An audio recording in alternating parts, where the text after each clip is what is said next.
Guys, അസ്സലാമു അലൈക്കും. അപ്പോൾ ഇന്ന് നമുക്ക് എൻ്റെ രാവിലത്തെ കുറച്ച് വിശേഷങ്ങൾ കാണാം കേട്ടോ. ഞങ്ങൾ മോട്ടർ കേടായിട്ട് 2 ദിവസമായി കേട്ടോ.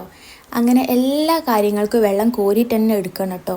രാവിലെ തന്നെ മോന് കുളിക്കാൻ വേണ്ടിയിട്ടുള്ള വെള്ളം കോരുകയാണേ. അത് കഴിഞ്ഞ് വന്നിട്ട് അവന് സ്കൂളിൽ കൊണ്ടുപോകാനുള്ള ബോട്ടിലൊക്കെ നിറച്ച് വെക്കുക കേട്ടോ. അവനിന്ന് സ്കൂളിൽ പത്തിരിയാണ് കൊണ്ടുപോകുന്നത്. രാവിലെ ഉണ്ടാക്കിയ ഫുഡ് തന്നെ അധികം കൊണ്ടുപോകാറ് കേട്ടോ. കൂടെ ചിക്കൻ കറിയാണേ. അവിടെ നോൺ വെജ് ഒന്നും പറ്റത്തില്ല, അതുകൊണ്ട് ഞാൻ കറീൻ്റെ നീര് മാത്രമേ കൊടുത്തയക്കുന്നുള്ളൂ കേട്ടോ. അത് കഴിഞ്ഞ് വേഗം അവൻ്റെ ലഞ്ച് ബോക്സൊക്കെ എടുത്ത് വെച്ചു. ഇനിയാണ് നമുക്ക് വലിയൊരു പണിയുള്ളത് കേട്ടോ. അവരെ ഉറക്കത്തുനിന്ന് വിളിക്കൽ, അത് വലിയൊരു പണിയല്ലേ. അപ്പോൾ ഇതാ നല്ല സുഖമായിട്ട് 2 പേരും ഉറങ്ങുന്നുണ്ടേ. കുറച്ച് കഴിഞ്ഞിട്ട് ചെറിയ ആൾ എണീറ്റ് വന്നേ. ഇനി മറ്റേ ആളെ വിളിക്കലാട്ടോ വലിയ പണി. ഞാൻ എന്നെക്കൊണ്ടാകുമ്പോഴൊക്കെ തട്ടി വിളിച്ചേ.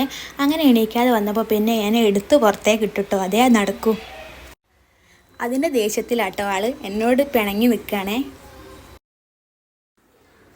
ചെറിയ ആളെ മുടിയും വാർന്നു കൊടുക്കുക കേട്ടോ. അത് മൂത്ത ആൾ എന്ത് ചെയ്താലും ചെറിയോനും ചെയ്യണം കേട്ടോ. അങ്ങനെ തന്നെ. മോൻ്റെ രാവിലത്തെ ഫുഡ് പൊറാട്ടയും ചിക്കൻ കറിയാണേ ഇന്ന്. രാവിലെ 2 ആൾക്കും ഒരുമിച്ച് തന്നെ കേട്ടോ ഞാൻ ഫുഡ് കൊടുക്കാറ്. അങ്ങനെ TV ഒക്കെ കണ്ട് ഫുഡൊക്കെ കഴിച്ച് അങ്ങനെ അവസാനം അവൻ്റെ വണ്ടി വന്ന് കിട്ടോ. അതാ ഓടുന്നത്. അങ്ങനെ ഞങ്ങൾ 2 ആളും ഓനെ കൊണ്ടുപോയി വണ്ടിയിലാക്കി അങ്ങനെ വീട്ടിലേക്ക് പോന്നു കേട്ടോ. ഇതൊക്കെ കഴിഞ്ഞിട്ടാട്ടോ ഞാൻ ഫുഡ് കഴിക്കൽ. എന്നാലും എനിക്കൊരു സമാധാനം ഉണ്ട്. എല്ലാം കഴിഞ്ഞിട്ടേ ഞാൻ ഫുഡ് കഴിക്കും. അങ്ങനെ ഫുഡ് കഴിച്ചിട്ടൊക്കെ കഴിഞ്ഞ് പാത്രം കഴുകാണ്ടായിരുന്നു. പാത്രമൊക്കെ കഴുകി വെക്കുക കേട്ടോ. മോന് ചെറിയൊരു പനി പോലെ ഉണ്ട്, ചെറിയ ചൂടുള്ളൂ. അതുകൊണ്ട് ഞാൻ ഡോക്ടറെ കാണിച്ചില്ല. ഞാൻ എൻ്റെ അടുത്തുള്ള മരുന്ന് കൊടുത്താട്ടോ. ഇനിയാണെങ്കിൽ ഏറ്റവും മടിയുള്ള പണി മടക്കി വെക്കലാണേ. അതുകൊണ്ട് ഞാൻ ദിവസവും മടക്കി വെക്കൂല. ഓരോ ദിവസം അങ്ങനെ കൂട്ടി കൂട്ടി വെച്ചിട്ട് ലാസ്റ്റ് ഒരു കുന്നായിട്ടാട്ടോ ഞാൻ മടക്കുക. അങ്ങനെയെങ്കിൽ കുറേ മടക്കി വെക്കാണ്ടായിരുന്നു. അങ്ങനെ അതൊക്കെ ചെയ്തു കഴിഞ്ഞിട്ടോ. മക്കളുടെ ഡ്രസ്സ് ഞാനിങ്ങനെ 2 ബോക്സിലാക്കി വെക്കും. അതുകൊണ്ട് എനിക്ക് എളുപ്പമാട്ടോ. അത് മടക്കണമെന്നില്ല. അതുകൊണ്ട് എനിക്ക് പകുതി പണി പെട്ടെന്ന് കഴിഞ്ഞ് കിട്ടേ. അടുത്തതായിട്ട് ഞാൻ ഉപ്പേരി വെക്കാൻ വേണ്ടി ക്യാരറ്റ് എടുത്താണ്. അങ്ങനെ അത് പീല് ചെയ്ത് കട്ട് ചെയ്ത് വെക്കുക കേട്ടോ. അങ്ങനെ ചെറിയ ചെറിയ കഷ്ണങ്ങളാക്കി കട്ട് ചെയ്ത് ഈ ചോപ്പറിലാണ് ഞാൻ കട്ട് ചെയ്യാറ്. ഹോംവേൻ്റെ മാനുവൽ ചോപ്പറാണ് ഇത്. ഞാൻ 2-3 വർഷം ഉപയോഗിക്കുന്നത്. നല്ല ക്വാളിറ്റി പ്രൊഡക്റ്റാട്ടോ. ഇതിൽ അരിഞ്ഞാൽ പൊതുവേ ക്യാരറ്റ് ഉപ്പേരി എനിക്ക് വലിയ ഇഷ്ടമല്ല. പക്ഷേ ഈ ചോപ്പറിൽ അരിഞ്ഞ ഉപ്പേരി എനിക്ക് ഭയങ്കര ഇഷ്ടമാട്ടോ. നിങ്ങൾക്കൊക്കെ എങ്ങനെയാണ് കമൻറ്റ് ചെയ്യണേ.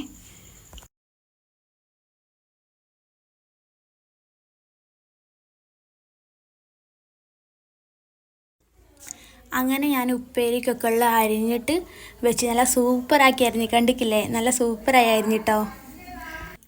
അടുത്തായിട്ട് മോന് കുറച്ച് ജ്യൂസ് അടിക്കാൻ വിചാരിച്ചിട്ട് മുന്തിരി എടുത്താട്ടോ. ഇത് മുന്തിരി കുറച്ച് ദിവസങ്ങൾ മുമ്പ് ഞാൻ പുഴുങ്ങി വെച്ചതാണ്. പുഴുങ്ങി വെച്ചിട്ട് തീരാനാക്കി കുറച്ച് എല്ലാ ദിവസവും എടുത്ത് ജ്യൂസ് അടിക്കാറാട്ടോ പതിവ്.